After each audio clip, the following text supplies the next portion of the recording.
Hello, everybody. Oh, hello. Today we are going to be doing a deck profile video on Inteleon VMax. Now, Inteleon VMax is a pretty interesting deck, right? It can do some pretty interesting things. It can, its main thing that really the deck is built around is energy denial more than anything. But, its other attack does a decent amount of damage and can spread that damage around the board as well. So it's a really interesting archetype. I'm sure there will be lots of versions of this deck coming out, but this is just the version that I played around with. So let me know what you think in the comments. And if you want to see this deck in action, I played this deck against a very strange Lost March deck, which is, I don't think you'll see a lot of that in Standard, but it was a fun matchup with Jared Grimes. So check that out in the description as well. I'll have a link to that battle if you kind of want to see how this deck plays a little bit for a couple of games. But yeah, without further ado, let's just jump into the deck profile. Alrighty then. So, as you would imagine with an Inteleon VMax named deck, we are going to be running Inteleon and Inteleon VMax. So we're going to have 3 of the Inteleon. Now, this is, I believe, the Inteleon that comes out in the set for Rebel Clash. The reason I like this Inteleon versus maybe like the promo Inteleon, I don't know if there's a difference, but its first attack here for 1 water energy, it actually snipes, it does 40 damage to one of your opponents, I think benched or just one of your opponent's Pokemon. So it's actually a decent early game 40 damage snipe. You can obviously knock out Ditto, Prism Stars, or maybe set things up for a little bit later. So that's actually not terrible if you go second and you have an opportunity to get this off. So we have 3 Inteleon Vs and then 3 Inteleon VMaxes. Now, Inteleon VMax has 2 attacks. Its first attack for 1 water energy, which is what I think makes this particularly good. For 1 water energy, you do 60 damage and you discard an energy from your opponent's active Pokemon. Really good energy denial in that respect. Its second attack is a really good attack for taking knockouts on the bench and cleaning things up, which it does 160 damage plus 60 to the bench. Now, it's 2 water and a colorless cost, so you could run things like counter gain. I don't, but it might take a couple of turns to get this powered up. But with the energy denial at the outset, plus some other things you'll see in the deck, it shouldn't really be a huge issue. So we have 3 of those, because honestly, you're only ever going to get 3 out in an entire game at max. Probably only 2 most of the time. Now, in terms of powering it up, we do run a 2/2 line of Frostmoth. The reason I opted for Frostmoth in this is just because I have another Pokemon that is a good partner to this, I think. And the Frostmoth basically ensures that if somebody takes your Inteleon VMax out with a baby Cephalon or something like that super early, you're not stuck powering things up the rest of the game manually. So this is good to sort of set yourself up for when that first Inteleon VMax gets knocked out. Now, in terms of another attacking Pokemon, I mentioned that a second ago. I've seen some deck lists run Articuno GX. I think that is a potentially really good option. I, however, have opted for a single copy of Palkia GX. I think that Palkia GX is incredibly strong right now. I think also that, odds are this deck is going to be played with Articuno more often than it's played with Palkia. That means that a lot of decks have a way to get back energy from the discard, right? You have Victini V, you have Metal Saucers, there's a variety of different ways you can get repowered up. Now, with Palkia, not only are you getting rid of all the energy on the board, and not just on the active, that's an important part. With Articuno, if your opponent knows that it's coming, they can just sort of hide in the back, right? And wait, and just basically wait you out, and that's it. With Palkia, it knocks out all the energy here.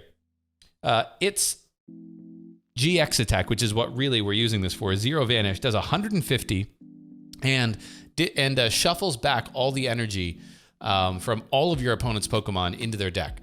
That is critical in many decks. that you might play against. Pikarom, ADPs, any of the metal decks. If you don't put it in the discard, then they have no Metal Saucer ability to go get it, right? So that's really good. And it also has Hydro Pressure, so if it survives after the turn it does that, it can take a cleanup knockout on most things. If you have 5 energy attached, you're doing 160. 160 plus 150 is 310 without adding even one more water energy. Add one more water energy, and then all of a sudden you're doing what? 200 plus 150? That knocks out every VMAX. So it's a good 1-2 punch with this Pokemon as well. So I personally really like Palkia and Nyx. I think Palkia right now is a very overlooked card in the current format, and I think it will continue to be a very good card in future sets. So we have one Palkia. This is where my list might start to deviate from other people's lists. I actually have one copy of Mareep in here, just because if you're not getting rid of the energy, or if you're getting rid of the energy, you can be even more annoying by pivoting into things like Mareep and putting your opponent's Pokemon to sleep. So this is another just annoying card for your opponent to have to deal with. So we have one Mareep in here. We have one copy of Fion. Fion allows you to, if you put it on the bottom of your deck when you use its ability, your opponent switches their active with their bench. This is good because if you're denying them energy, you might be running them out of opportunities to retreat, to use up all their switches, etc. And then finally, one copy of Oranguru. Oranguru, Primate Wisdom, it's just a good card. You see an extra card. That's the real reason we have one of those in the deck. Now, that's it. You definitely have space in here if you wanted to try out with other Pokemon, but really this is about energy denial, about control. So between Inteleon VMax, Palkia GX, I think it should be enough. So let's get into these supporter lines. We have 4 Marnies, because Marnie is, in my mind, I think I said this in another deck profile, right? Marnie is a better reset stamp for the first half of the game and a worse reset stamp for the second half. Either way, it's a great supporter. You see only new cards. Your opponent sees only cards that weren't in their hand, which usually is a bad thing. So we have 4 Marnies. We also have, and this is maybe an interesting one, but I have 2 Mars in this deck. 1, because I wanted more draw in the deck. And 2, I wanted just some hand disruption as well, right? Like, if you Mars them and then you can get rid of certain cards in their hand while drawing, like, it's super annoying. This Mars could maybe be cut for something else in the future. I thought it was cute to play a couple of Mars in this, so yeah, definitely give it a try. We have 2 Team Yell Grunts, because not just discarding the energy, but just removing them from the board from time to time. You could Yell Grunt, Mars, and maybe that gets rid of the energy, right, when it's randomly discarded. Then we have 2 Boss's Orders, because again, gusting your opponent, this time with Boss's Order, being able to choose which one they bring up, also very important. And then we have a couple of 1-ofs that you may or may not even need, to be honest. We have 1 Professor's Research. I found that, there was sometimes your hand would just not be doing well, but honestly, a 1-up Professor's Research is, I just threw it in there as like a bonus if I find it and I want to use it. And then 1 Mallow and Lana. Again, this is kind of a bonus supporter. I might need to heal at some point, but who knows? Outside of that, we have, in terms of finding our Pokemon, we have 4 Quick Balls. We have 2 Pokemon Communications and a single Evolution Incense. So really, I have the Quick Balls in here to find the majority of Pokemon. Communications can find us the Inteleon VMax or the Frostmoths. And the Evolution Incense is just another card. If you have a small hand, you may not have another Pokemon. Now, I think you could make an argument for more Incense over Communications, just because we don't play a ton of Pokemon, but play around with it, see how you feel. I like Pokemon Communication because it's more versatile. Now, in terms of finding your own energy, there is this new card. I could have put the new one in. I actually have a couple copies now, but this is actually, I used to call it Full Bucket. It is called Capacious Bucket. It lets you go get 2 water energies out of your deck, just straight up. So that's good. In this deck, you have Frostmoth to accelerate them. Yeah. And then we have 1 energy retrieval.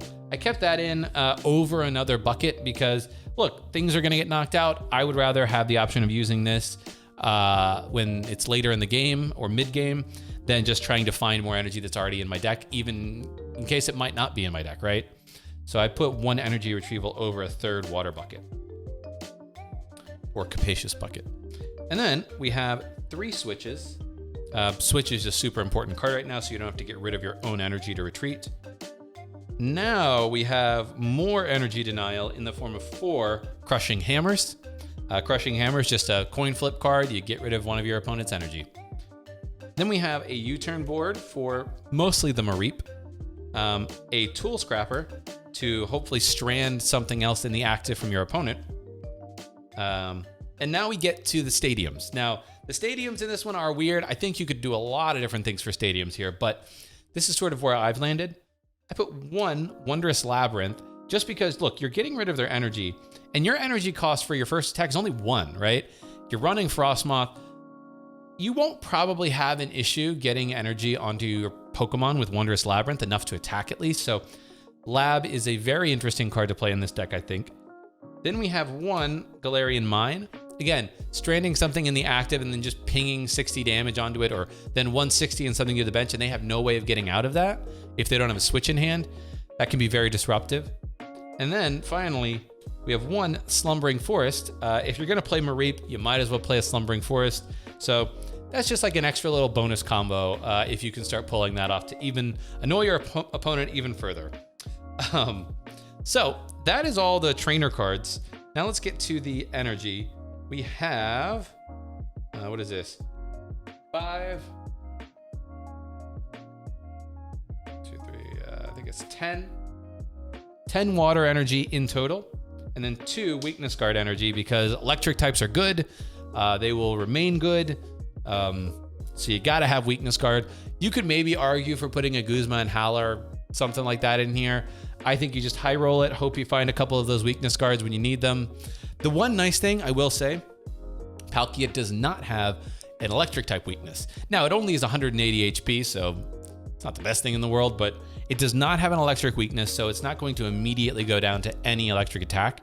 So Palkia is a good alternative attacker in an electric matchup as well, because it's harder, not impossible, but harder to KO. But yeah, that is the deck profile for Inteleon VMax. I think lots of room in here, actually. I think the nice thing about it is it's a pretty straightforward deck. So after that, it kind of comes down to what does the meta look like and what is your own personal preference. But yeah, let me know what you think. Check out the battle video in the description if you want to see it in action. And I will catch y'all in a future video. Carpe awesome.